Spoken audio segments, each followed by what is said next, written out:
Lipstick لگا لیتی ہیں خواتین ہونٹوں پہ، تو اب وہ نامحرم کو نہیں دکھا سکتی، یا لائٹ میک اپ ہے جسے محسوس نہیں ہو رہا تو کوئی حرج نہیں ہے، لیکن اگر وہ اس نے بہت زیادہ جیسے آنکھوں پہ یا چہرے پہ کچھ ایسے میک اپ کی چیزیں لگا رکھی ہیں جس سے کہ نامحرم مرد کو اس میں کشش محسوس ہو یا ایک اس کی توجہ اس طرف جائے، وہ جائز نہیں ہے۔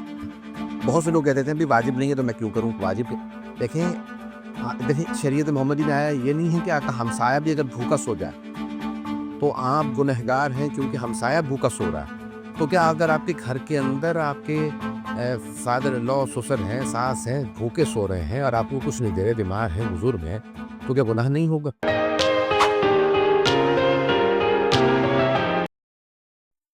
السلام علیکم ناظرین، پوڈ کاسٹ وتھ کمیل میں آپ کا خیر مقدم ہے، اور آج کا پروگرام کا ٹاپک ہے solution for happily married life in eyes of دین۔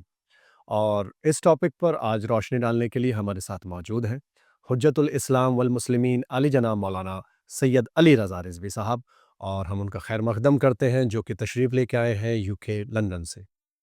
مولانا آپ کا خیر مقدم ہے پوڈ کاسٹ وتھ کمیل میں، اور ہم آپ کے بہت شکر گزار ہیں کہ آپ تشریف لے کے آئے۔ مولانا کے انٹروڈکشن کے لیے اگر کہیں کہ مولانا پریزیڈنٹ آف مجلس علماء شیعہ یوروپ UK، جو کہ 5th ٹائم الیکٹڈ ہوئے ہیں، ماشاءاللہ آپ کو بہت بہت مبارکباد۔ اور مولانا کی تعلیم کی بات کی جائے تو آپ گریجویٹ ہیں in dual masters Islamic and Arabic, اور آپ نے کچھ کتابیں جو ٹرانسلیٹ کی ہیں جس میں سے ون آف کہیں کتاب التوحید بائی شیخ سادو، اور جس کو آپ نے ٹرانسلیٹ کیا ہے دا بک آف ڈیوائن یونٹی۔ مولانا آپ کا بہت بہت شکریہ کہ آپ تشریف لے کر کے آئے اور اس ناچیز کو عزت بخشی۔ بہت بہت شکریہ، سلامت رہے، آباد رہے۔ قبلہ آج کا جو ٹاپک ہے، آج کا جو پروگرام کا ٹاپک ہے، اس کا عنوان ہے solution of happily married life in eyes of the, جس کے وقوف ہمارے کچھ سوالات ہیں جو کہ حالات حاضرہ ہے، آج کل ماحول ہے شادی ہونے کے بعد۔ کچھ سوالات ایسے ہیں کہ لڑکی کی طرف سے ہیں اور کچھ سوالات ایسے ہیں کہ لڑکے کی طرف سے ہیں، جس میں پہلا سوال ہم کر رہے ہیں کہ محرم اور نامحرم حالات حاضرہ میں۔ حالات حاضرہ میں قبلہ اگر آپ دیکھیں کہ آغا خامنہئی کا فتویٰ ہے، اور سبھی علماء دی کو میں اس میں انوالو کر لیتا ہوں، کہ فتویٰ ہے کہ آپ چہلہ کھلا رکھ سکتے ہیں بطور لیڈی آپ ٹاکنگ اباؤٹ، لیکن جو حالات ہیں اس حالات میں اگر لیڈی کی نگاہ کسی پر پڑتی ہے یا کسی نامحرم کی اس لیڈی پر نگاہ پڑتی ہے تو وہ کہاں تک ٹھیک ہے؟ بسم اللہ الرحمن الرحیم۔ سب سے پہلے جو نگاہ کے احکام ہے، یعنی توفیق المسائل میں جتنے بھی آپ کو کتاب النکاح میں جائیں گے یا احکام کی کتابوں میں نگاہ کے احکام کہ نامحرم کو دیکھنا یا نامحرم کسی اور کو دیکھے، یہ اس کی یعنی سخت احکام ہے۔ شریعت محمدی میں پردہ مردوں اور خواتین دونوں پہ واجب ہے، مرد کا بھی بدن ڈھانپنا واجب ہے، خاتون کا بھی۔ خاتون کے یہ کیا کیا استثناء ہے، ایکسیمپٹڈ کیا ہے، آپ جو کہہ رہے ہیں کہ حالات حاضرہ میں پوری دنیا کے اندر بھی جو چل رہا ہے، تو اس میں ایگزامشن پہ بھی علماء میں اختلاف ہے۔ افسوس کے ساتھ یہ ہے کہ بھی یہ کافی سخت احکام ہے اس کے، جس کو ہم بعض اوقات معاشرے میں بہت لائٹلی لے لیتے ہیں۔ بعض فقہاء نے زیادہ تر نے لکھا یہ ہے کہ ما عدا الوجہ والکفین، چہرہ اور ہاتھ چھپانا واجب نہیں ہے۔ بہت سے اور زیادہ تر فقہاء کہتے ہیں خاتون کا پاؤں کو بھی چھپانا واجب ہے، یہ پاؤں وہ اپنے پیر جرابوں کے باہر نامحرم کے سامنے نہیں آ سکتی۔ مرحوم آغا خوئی ہے، جس طرح سے بہت سے اور جیسے آغا بشیر یا اور بہت سے فقہاء کہتے ہیں کہ احتیاط واجب کے طور پہ چہرے کا بھی چھپانا واجب ہے، لیکن ثانیہ راہ خامنہئی اور اس طرح سے بہت سے فقہاء کہتے ہیں کہ چہرے کا چھپانا واجب نہیں ہے، ہاتھ اور چہرہ، لیکن اس میں کچھ شرائط ہیں۔ جیسے مثال کے طور پہ اگر مہندی لگا رکھی ہو ہاتھوں پہ یا نیل پالش لگا رکھی ہو تو پھر ہاتھوں کا بھی چھپانا واجب ہے۔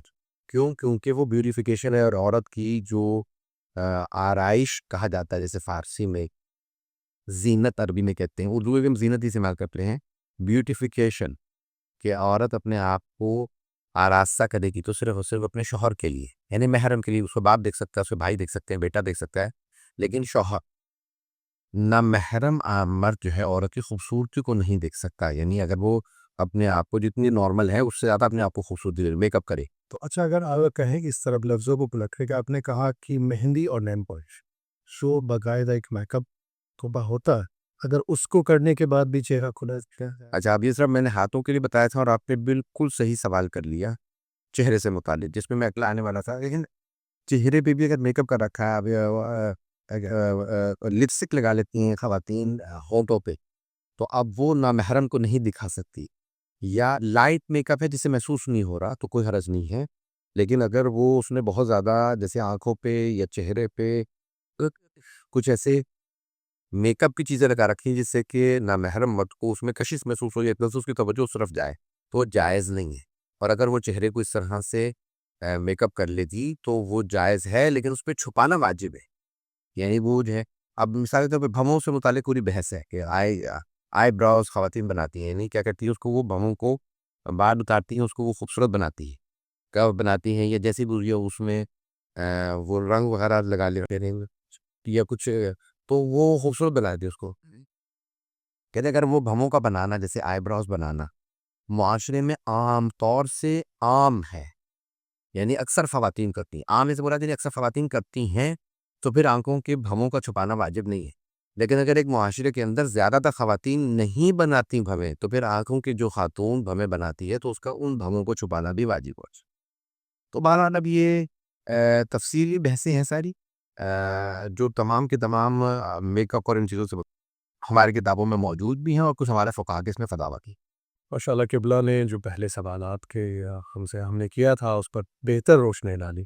اسی سلسلے میں دوسرا سوال آگے سے کر رہے ہیں کہ عورت اور مرد کے حقوق ان کے ان لاز کے فیملی پر کہاں تک ہوتے ہیں اور کیا صحیح ہے اور وہ کتنا کر سکتا ہے. یہ دونوں کے لیے مرد کے حوالے سے بھی اس کے ان لاز کی فیملی پر، اور اہلیہ کے حوالے سے ان کے ہسبینڈ کی فیملی.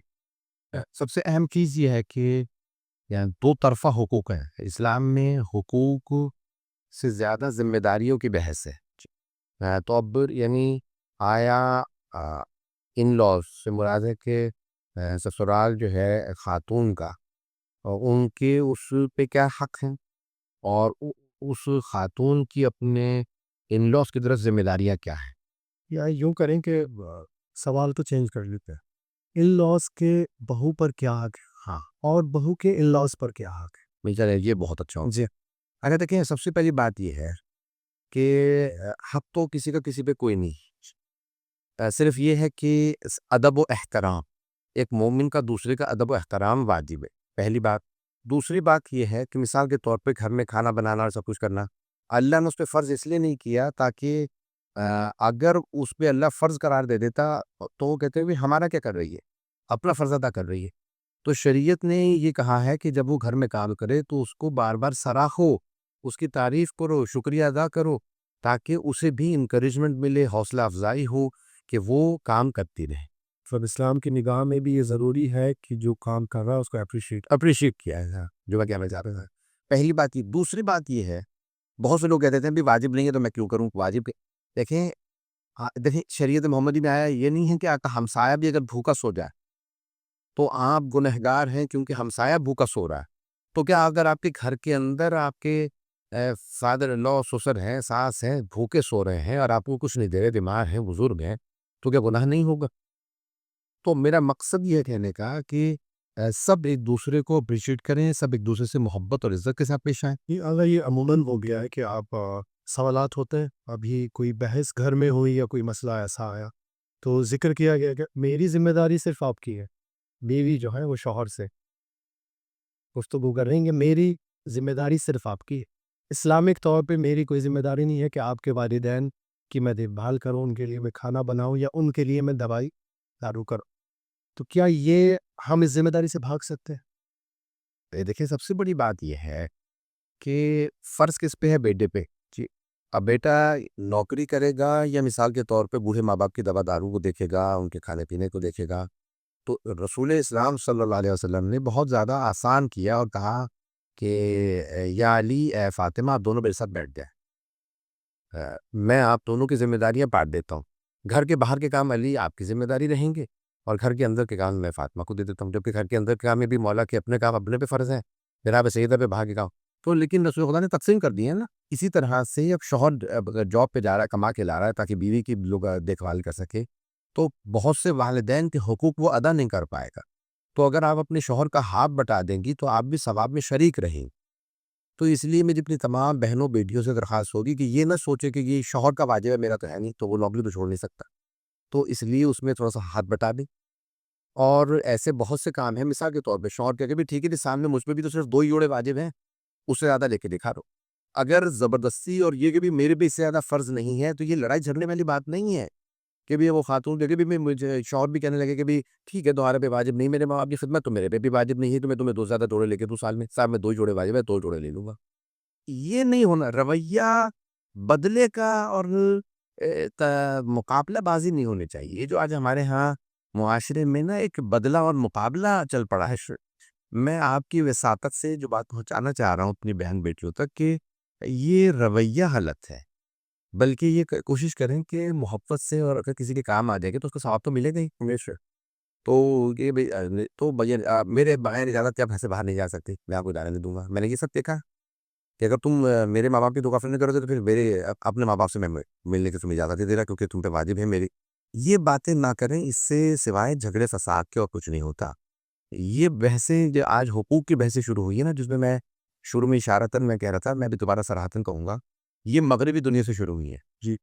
رائٹس کی بحثیں ہیں، دس از مائی رائٹ، کہ میرا حق ہے. تو حقوق کے ساتھ ساتھ ذمہ داریوں کی بات کریں، اور ساتھ ساتھ پیار محبت کی بات کریں کہ کوئی بات نہیں، ہاتھ بٹانے کام بٹانے میں ثواب زیادہ ہے.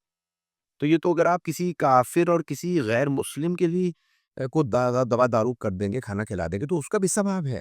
جانور تک کو کھانا کھلانے کا، کتا نجس العین ہے، اسے بھی اگر آپ سڑک کے اوپر پڑا ہوا ہے روٹی ڈال دیں گے، دودھ پلا دیں گے، اب بیمار ہو گیا، وہ ٹانگ ٹوٹ گئی، کتے کی گاڑی کے نیچے آ گیا، اس کی ٹانگ ٹھیک کروا دیں گے، اس کا بھی ثواب ہے، اس کا بھی اصل ہے تو ثواب لکھا ہے. تو یہ ساس سسر تو انسان ہیں، شوہر کے والدین ہیں، واجب الاطاعہ ہیں، ان کا عزت احترام واجب ہے. تو تھوڑا بہت ایک بار سوالات میں جب سوالوں کی کڑیاں جڑ رہی ہیں تو ایک سوال اور ہمارے ایک بڑے اچھے دوست ہیں، نام نہیں لوں گا لیکن میں آپ سے ظاہر کر دیتا ہوں. سوال یہ ہے کہ آج کل بڑے صغیر ہوئے بڑا ہے کہ عموماً ہے کہ لڑکے کی شادی کرنے کے لیے یا لڑکی کی شادی کرنے کے لیے گھر ہو تو شادی کی جائے، عموماً اس کی نوکری ہو تو شادی کی جائے، بڑی اچھی نوکری یا اچھی انکم ہو تو شادی کی جائے، اور لڑکی کے لیے ہے کہ 25-30 سال کی عمر ہو جائے تو ہم لوگ شادی کریں. کیا شادی کے لیے کوئی شرائط یا ایسی کون سی چیز ہے اسلام میں کہ لڑکے لڑکی میں ہو تو شادی کی جا سکتی ہے بنا کسی مسائل؟ آپ نے یہ جو سوال کیا ہے، یہ معاشرے کا ہر دور میں مسئلہ رہا ہے اور اس دور میں پڑھ گیا ہے. اور یہ صرف برصغیر کا نہیں ہے، بلکہ اس وقت مغربی دنیا میں بھی یہ بہت زیادہ مسئلہ گھمبیر ہو چکا ہے. جی. اور مجھے افریقہ جانے کا بہت زیادہ اتفاق ہوتا ہے، افریقہ میں بھی یہ مسائل آتے ہیں. تو اب دیکھیں، سب سے پہلی چیز یہ ہے، شریعت محمدی صلی اللہ علیہ وسلم میں صلی اللہ علیہ وسلم سب کو تعجیل کی تاکید ہے. تعجیل جلدی کرے شادی میں، سب کو، سوائے ایک وجہ سے آپ تاخیر کر سکتے ہیں. یعنی ہر طبقے کو، ہر معاشرے کے فرد کو، مرد زن سب کو جلدی شادی کرنے کی تاکید دی گئی ہے.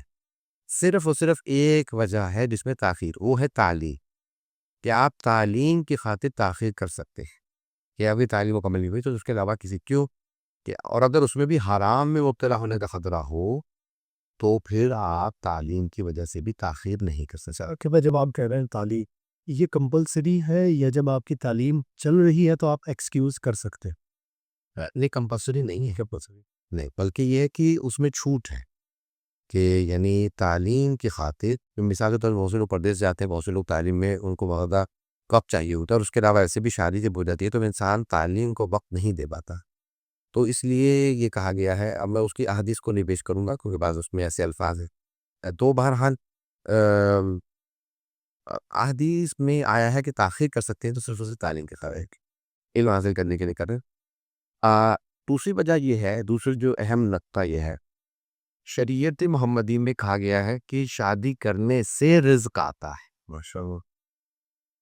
بچے جب ہوں گے تو وہ اپنا خود رزق لے کے آئیں گے. لا تقتلوا اولادکم خشیۃ اللہ، اپنے بچوں کو رزق اور رزق کی تنگی کے خوف سے قتل مت کرو، یعنی ابورشن مت کرواؤ. یہ مت کرو کہ اللہ نحن نرزقکم وإیاہم، ہم تمہیں بھی رزق دیتے ہیں اور انہیں بھی رزق دیں گے. جب بیوی آئے گی تو وہ اپنی قسمت کا رزق لے کے آئے گی، جب بچے آئیں گے تو وہ اپنا رزق لے کے آئیں گے. بلکہ تاکید کی گئی ہے کہ اب بچے زیادہ پیدا کریں، اور یہ کہا جاتا ہے کہ نہیں بچے زیادہ ہوں گے تو پھر رزق کم ہو جائے گا، بٹ نہیں، پیسہ نہیں ہے، بل اللہ سبحانہ و تعالیٰ فرماتا ہے کہ جتنے جتنے بچے ہوں گے ان سب کا رزق ہم دیں گے۔ تو شریعت میں یہ ہے کہ آپ جب شادی کر لیں گے تو رزق میں اضافہ ہوگا۔ اب جو قابل غور بات یہ ہے کہ ہمارے یہاں کہتے ہیں کہ جب مکان ہوگا، جب اچھی نوکری ہوگی تو ہم شریعت یہ کہے کہ آپ شادی کر لیں، بڑا مکان ہو جائے گا، شادی کر لیں، خود بخود اچھی نوکری لگ جائے گی، رزق میں خود بخود برکت ہونے لگے گی شادی کا چیز، تو اس بات کا خود بخود خیال رکھیں۔ سر نہیں، عموماً یہ ہو گیا ہے کہ ابھی تو ہم سیٹل نہیں ہو، ابھی تو ہم اس مقام پہ نہیں پہنچے ہیں کہ ہمیں شادی کر لینی چاہیے۔ جو میرا سوال تھا آپ سے کہ ایسا کیا لڑکے اور لڑکی میں ہونا چاہیے کہ وہ شادی کی جا سکتی؟ اسلام نے ترغیب دلائی ہے کہ جوانی ہی میں شادی کی جائے گی۔ اس میں کوئی عمر کی؟ اگر آپ ائمہ علیہ السلام کی دیکھ لیں تو سب سے زیادہ دیر سے رسول خدا کی شادی ہوئی ہے 25 برس کے ہوئے، مولا امیر 23 برس کے تھے، اکثر ائمہ علیہ السلام 20 22 سال 18 19 سال کی عمروں میں شادی ہو گئی۔ اسلام کی نگاہ میں عمر کے حساب سے کچھ ایسا ہے کہ ہم 12 سال یا 15 سال یا 13 سال کے بعد لڑکے اور لڑکیاں میں عمر کا فرق ہے شادی کے لیے؟ ہاں، اب اصل میں زیادہ تر یہ کہا جاتا ہے کہ جب جو اب قوانین یہ ہیں کہ 16 سال 17 18 سال کی عمر سے پہلے شادی کی اجازت نہیں ہے، اکثر ممالک تو اپنے ملک کے قانون کو توڑنے کی اجازت نہیں دیتی شریعت، تو اب یہ ہے کہ آپ اس کے حساب سے شادی کریں، لیکن جیسی تعلیم مکمل ہو جائے تو بجائے اس کے کہ لڑکے لڑکیاں خود انتخاب کریں یا خدا نخواستہ وہ غیر مشروع یا غیر جائز تعلقات میں مبتلا ہو یا ان کی جلدی شادیاں کرتے رہ جائیں، تو شریعت نے بہت زیادہ تاکید کی، اور امام باقر صاحب کی حدیث ہے کہ زندگی میں ایمان میں کمال ہی شادی کے بعد پیدا ہوتا ہے۔ تو مؤمن یہ جو حدیث نبوی ہے نا کہ من تزوج فقد احرز نصف دینہ، یا میرے رویہ شادی جس نے شادی کی اس نے اپنا آدھا ایمان بچا لیا۔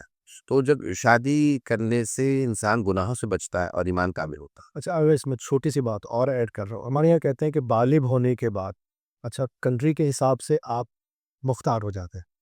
کیا اسلام میں بھی ایسا کچھ ہے کہ اگر ہم اپنی عمر پہ شادی یا اس کے بالغ ہم ہو جاتے ہیں تو کیا ہم اپنے ڈیسیزن لے سکتے ہیں، ہم اپنی شادی یا ہم اپنے وجوہات کو ڈیلے کر سکتے ہیں اپنی مرضی کے حساب سے؟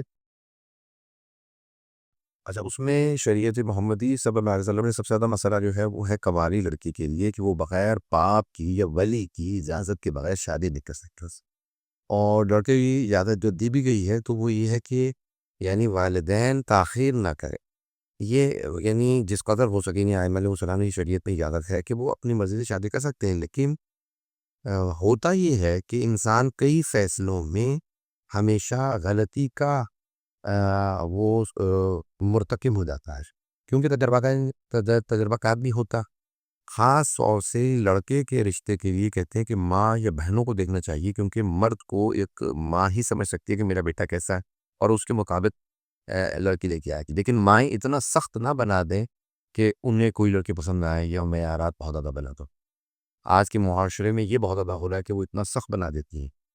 تو دوسرا یہ ہے کہ لڑکی کو بیٹی کو باپ سمجھتا ہے تو وہ اپنی بیٹی کے حساب سے لڑکے کو دیکھے، اس کے مطابق اس کے یہ رشتہ تلاش کرے۔ قبلہ، سوالوں کی لڑی میں ایک اور سوال، اور جو موضوع تھے ہمارے 5 سوال تھے اس پروگرام کے، اس کا یہ چوتھا سوال ہے۔ سوال ہے کہ بچوں کی پرورش پہ کس کا حق زیادہ ہے؟ جب ہم بات کرتے ہیں پرورش کی تو والدہ اس کے لیے زیادہ انوالومنٹ ضروری ہے یا والد بھی انوالو ہو سکتا ہے، جبکہ وہ ذریعہ معاش ہے، یعنی ان کو جاب کے لیے باہر بھی جانا ہے اور پھر واپس آنا ہے، کیا ان کے لیے بھی یہ کمپلسری ہے؟ جیسے عموماً میں اپنی دریا میں صبح آفس کے لیے نکلا، شام میں واپس آیا، اور تھکان بھی لازمت ہے، چیزیں بھی لازمت، میرا انوالومنٹ کمپلسری ہے کہ میں بچوں کی پرورش میں دھیان، ان کی تعلیم میں انوالو ہوئی کہ دن بھر میں انہوں نے کیا کیا، یا یہ ضروری نہیں ہے وائف کے لیے یا اہلیہ کے لیے ضروری؟ بہت اچھا سوال ہے، اور سوال روز ہے، یعنی آج کی تمام معاشرے کے اندر یہ مسئلہ پیش ہے۔ پہلی بات یہ ہے کہ اولاد ہمیشہ باپ سے منسوب رہی ہے، لکھا جاتا ہے مثال کے طور پہ سید علی رضا ولد وقار عباس رضوی، جب ہمیشہ باپ ہی کا نام ہے تو پھر باپ کا اس میں انوالومنٹ بھی زیادہ ہونا چاہیے، لیکن ہوتا برعکس ہے۔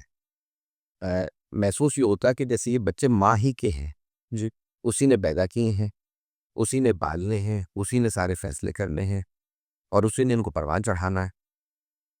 تو اب باپ کئی مرتبہ ہم معجبہ خود بھی ہم اس کے شکار ہیں کہ ہم نے جو ہے وہ مثال کے طور پہ کما کے لا دیا، اب ہمارا کام پورا ہو گیا۔ دیکھیں رسول خدا صلی اللہ علیہ وسلم نے بہت زیادہ تاکید کی ہے کہ اپنے بچوں کو گود میں اٹھاؤ، بچوں کو پیار کرو، بار بار ان سے یہ لفظ کہو، احبک، آئی لو یو، بیٹا میں آپ سے پیار کرتا ہوں۔ ڈانٹو بھی تو میں نے تمہیں ڈانٹا اس لیے تھا کیونکہ میں پیار کرتا ہوں، تمہارے لیے بہتری چاہتا ہوں۔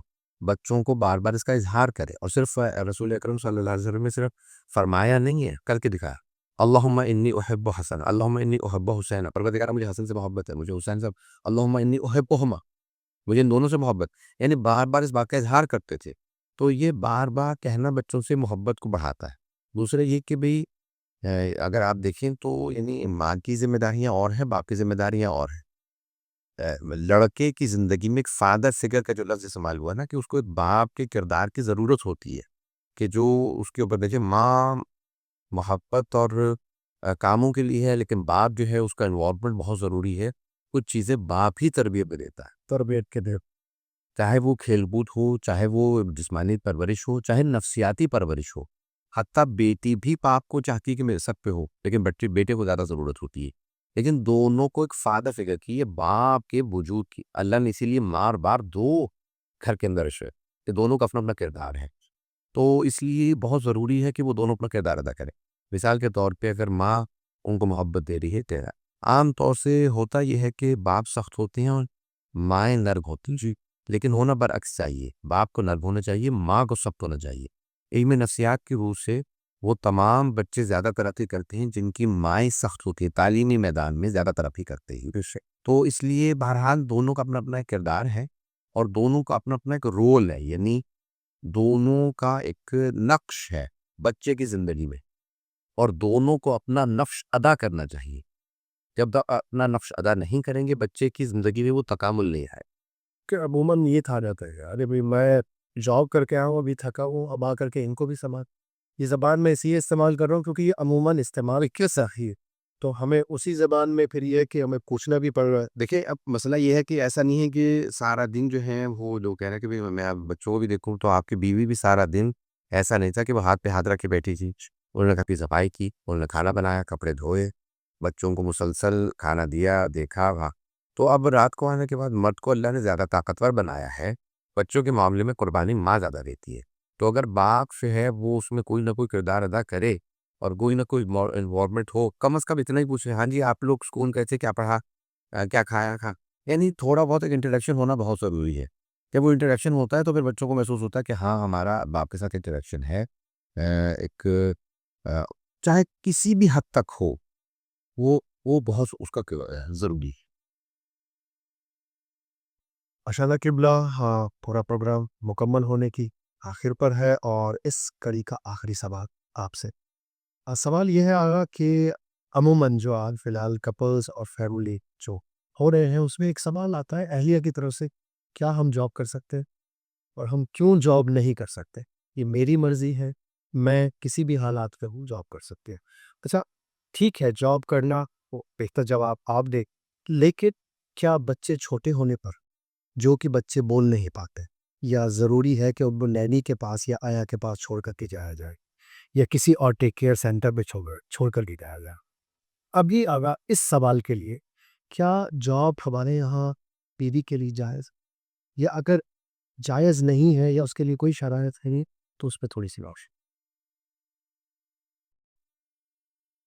دیکھیں اسلام میں خاتون کو، جیسے حضرت خدیجہ کبریٰ، ان کی تجارت تھی، بزنس تھا، وہ خود تجارت میں نہیں جاتی تھی، گھر سے باہر نہیں آتے کہ ان کی بہت بڑی تجارت تھی، تو بزنس کرنے کی شریعت میں اجازت ہے۔ اب نوکری، اس میں دو باتوں کی تاکید دی گئی، نمبر ایک آپ کا ایمان محفوظ رہے، نمبر دو آپ کی آبرو، عزت آبرو محفوظ رہے۔ جی، اب بہت سے لوگوں نے بحث کی ہے کہ ضرورت ہو، اگر ضرورت ہے تو پھر وہ یعنی گھر میں ایک خاتون کی نوبل ضرورت جائز ہے، کر سکتی۔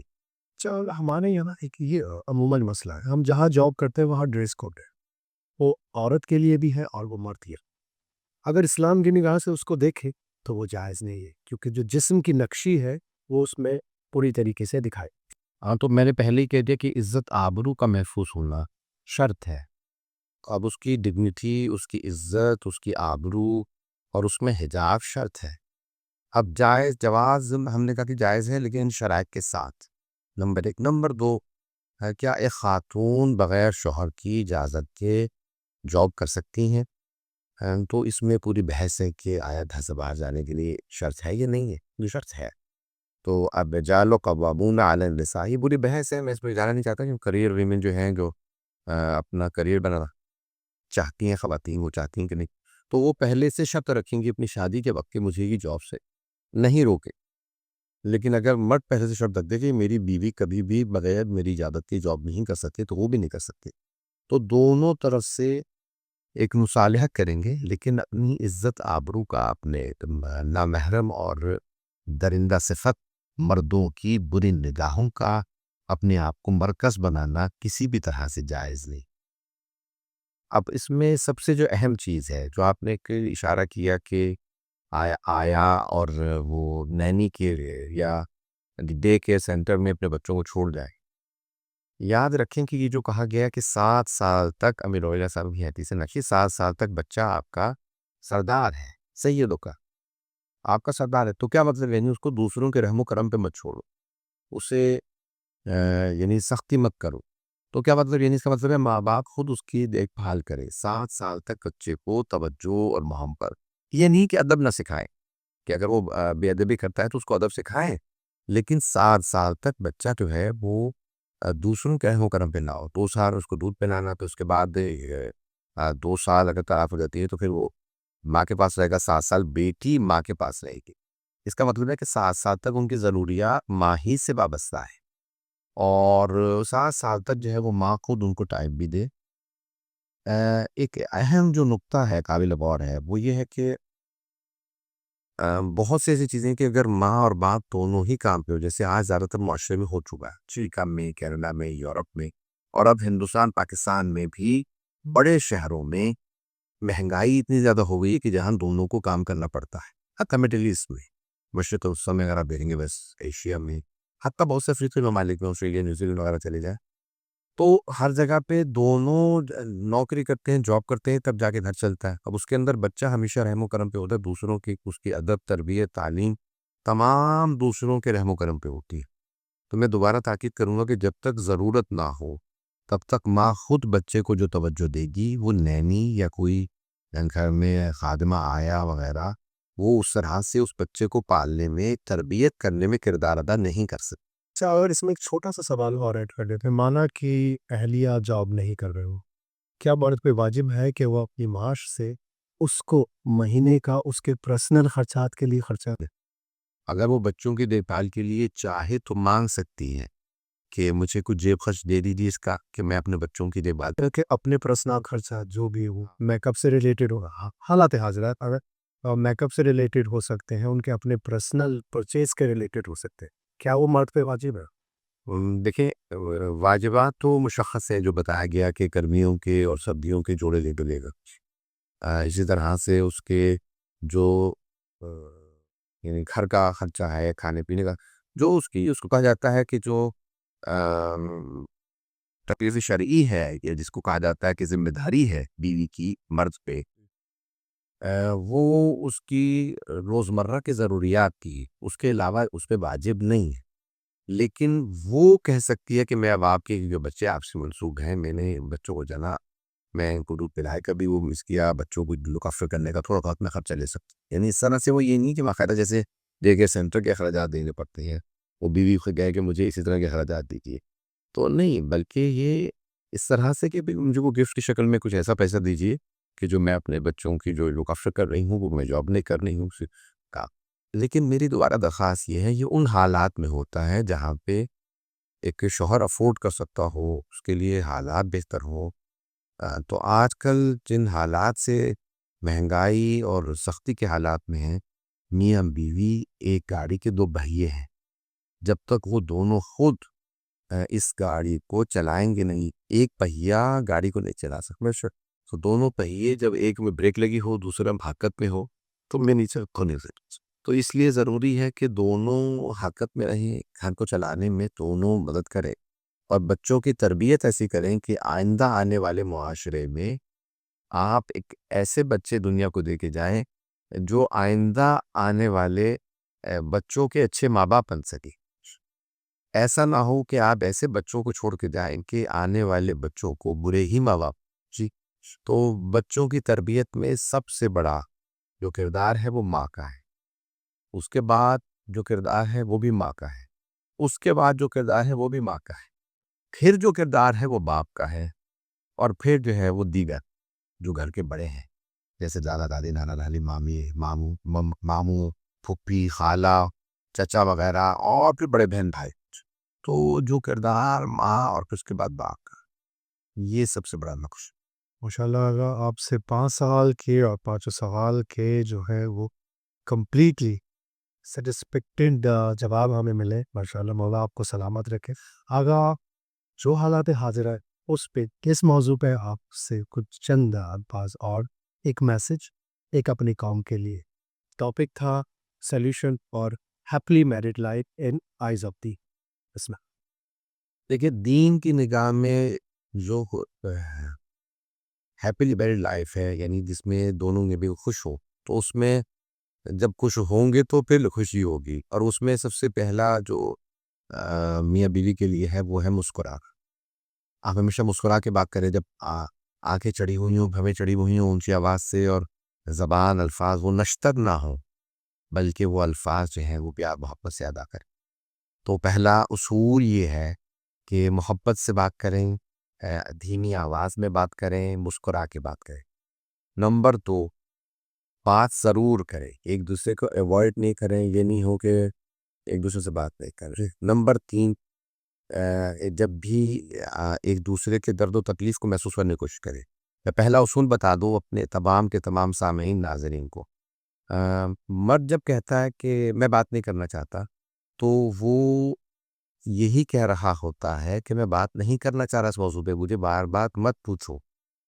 اور جب خاتون کہتی ہے کہ جب پوچھتا ہے کہ بھائی سادہ طور پہ کیا بات ہے، موڈ صحیح نہیں ہے، تو کہتے ہیں میں باتیں کرنا چاہ رہی. تو خاتون جب یہ کہتی ہے تو وہ کہنا چاہ رہی ہوتی ہے کہ نہیں، میں فوراً نہیں بتاؤں گی، 2-3 دفعہ پوچھے. تو دونوں کا سوچنے کا اور جو نفسیات ہیں وہ الگ ہے. خاتون چاہتی ہے کہ مرد اس کو انسسٹ کرے اور مرد چاہتا ہے کہ مجھے انسسٹ نہ کیا جائے. تو اگر ایک دوسرے کی نفسیات سمجھیں خاتون، اور چوتھا جو اصول ہے اچھی اور خوش شادی کا، شوہر کبھی بھی اس کو کوئی بات اس کا مقابلہ نہ کرے. فلاں کی بیوی تو ایسی نہیں تھی، فلاں کی بیوی تو، یا جب اس کا تقابل کرتے ہیں، اس کو تانا دیتے ہیں تو اس کو بہت شدید برا محسوس ہوتا ہے. 5واں، کیونکہ آپ نے 5 سوال کیے تھے، میں بھی 5 اصول دے رہا ہوں کہ شادی میں کسی بھی فیصلے سے پہلے صبر و تحمل سے فیصلہ کریں. جو فیصلہ بھی صبر و تحمل سے ہوتا ہے وہ شادی کو خوش اور اس کی ہیپینس کا سبب بنتا. اور جس فیصلے میں جلد بازی ہوتی ہے وہ اس میں نقصانات اور ایک دوسرے سے دوری کا سبب کرتا. سامعین، یہ تھے مولانا سید علی رضا رضوی صاحب جو کہ ہماری درخواست پر تشریف لے کے آئے تھے. ہم ان کے شکر گزار ہیں اور ان سے شکریہ ادا کرتے ہیں بہاف آف کمیونٹی مومنین کویت، اور جتنے بھی کویت کے مومنین ہیں ہم ان کے بہاف پر ان کا شکریہ ادا کرتے ہیں. قبلہ بہت بہت شکریہ.